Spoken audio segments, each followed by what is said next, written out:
नागपूरच्या सदर पोलीस ठाण्याअंतर्गत जुन्या वैमनस्यातून एका तरुणावर प्राणघातक हल्ला करण्यात आला। आरोपींनी तरुणाला अडवून बेदम मारहाण करत चाकून वार केले, यात तो गंभीर जखमी झाला। या प्रकरणात पोलिसांनी एका आरोपीला अटक केली असून इतरांचा शोध सुरू आहे।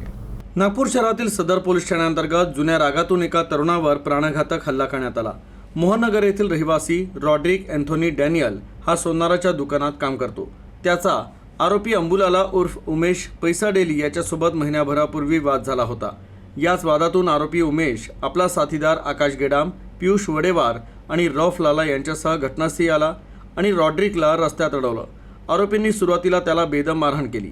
जीव वाचवण्यासाठी रॉड्रिक पळण्याचा प्रयत्न करत असताना आरोपींनी त्याचा पाठलाग करून त्याला पकडलं आणि त्याच्या डोक्यावर चाकूने वार केले, यात तो गंभीर जखमी झाला। घटनेनंतर स्थानिक नागरिकांच्या मदतीने जखमीला तातडीने रुग्णालयात दाखल करण्यात आलं। दरम्यान माहिती मिळताच सदर पोलिसांनी घटनास्थळी धाव घेत आरोपींविरुद्ध गुन्हा दाखल केला। या प्रकरणी पोलिसांनी पियुष वडेवार याला अटक केली असून इतर आरोपींचा शोध सुरू आहे।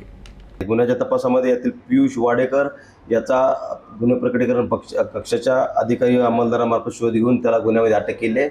बाकी आरोपींचा गुन्ह्याचा तपास करून शोध घेणे सुरू आहे।